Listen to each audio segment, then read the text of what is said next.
Hi everyone, welcome back to my YouTube channel AI Stories by Anjali. In today's video, we are going to discuss the part 2, that is the continuation of the last week topic, that is agents. So last week we have discussed what are agents, what are the basic core components of agents.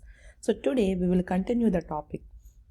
So we'll discuss about what is an orchestration layer and what are the differences between agents and models and what are the reasoning frameworks. Okay. So these three are the main topics, and also we'll discuss about what are the tools, extensions versus the functions. Okay, so this is the part 2. Okay, so let us dive deep into the video. Before that, I would like to thank to all my subscribers who have subscribed to my YouTube channel, and also requesting to the new watchers to please like, share and subscribe to my YouTube channel AI Stories by Anjali. So let us dive deep into the video. So orchestration layer. So orchestration layer means it has basically 3 steps.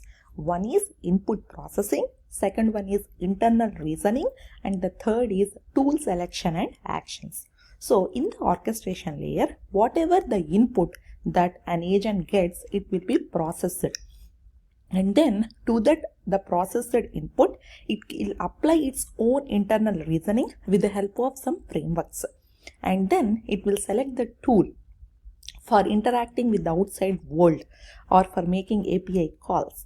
And then it will set all the actions into a loop, and it will continue until it achieves its goal. That means whatever the goal of that particular task, it will be accomplished. Till that these steps will run in a loop. So that is the main steps that is occurring in the orchestration layer. So in this orchestration layer, we will be preparing the agent to accomplish the task. It will start its plan. It will start its steps for getting the output. Okay, so and also we discussed in the last week, so in the agents we have a component called model. So what is the main difference between these agents and model? We already discussed it in its definition, right? So agent means it is a one step ahead to model. That means it is performing a more complex task than models. So the basic difference is, in the model we have static one. That means it is having only the single prediction and there is no session memory. That means it cannot recall or it cannot memorize what is happened at a particular instant or a particular moment. Whereas agents, it will be having the session memory. That means it can understand, it can memorize what happened at that particular instant. As I mentioned, agents are nothing but one step ahead to these models. For the agents, we have this internal reasoning. So internal reasoning means it will understand, it will use its brain for making a decision. So same like how a human did, how it can understand, how it can make, only if it can go back to that particular session and if it can recollect what happened. So that is the main difference between agents and models. For the agents, there is a session memory. For the models, there is no session memory. Okay, and it is goal oriented reasoning. What the agents, because as I mentioned, in the orchestration layer we are keeping all those 3 steps in a loop until a particular goal is achieved. Goal is nothing but the target of our application. Okay, so this is the main difference between agents and models. Now coming to the reasoning frameworks, we have discussed that for the internal reasoning, it uses some extensive frameworks, right? So what are those frameworks? The first one is a REACT, that is a reasoning plus action in the loops. So whatever the reasoning that it is applying and whatever the actions that it should do in a loop, so these two it will combine and it will think.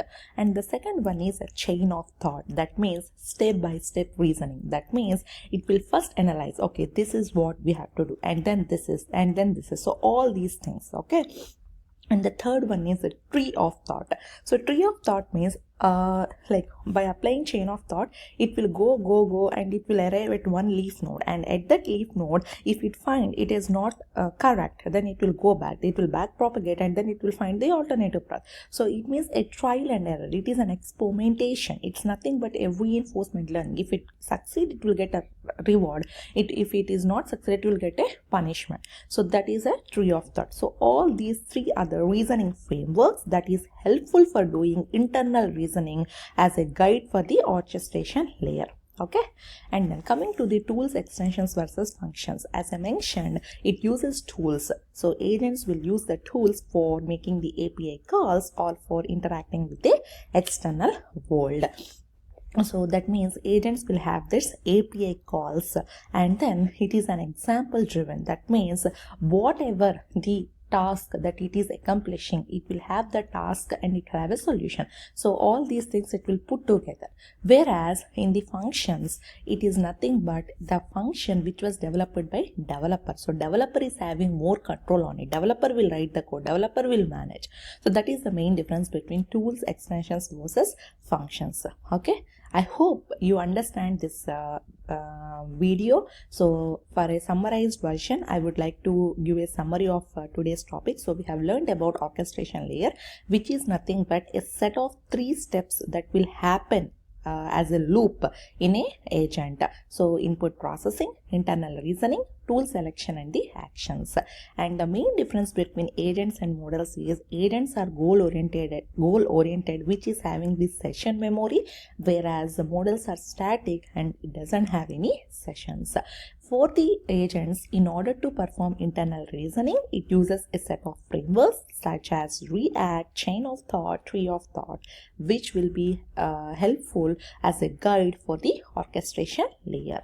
And coming to the tools, what it uses, agents are example driven, and it will have the agent side API calls for interacting with the external world, whereas functions, it's nothing but the human developer did it, and developer who writes the code has a full control over it because he is the one who is responsible for writing that particular functions.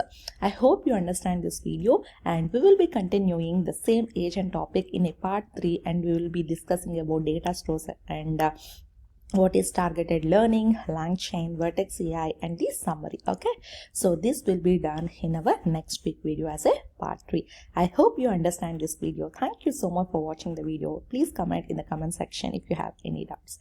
Thank you.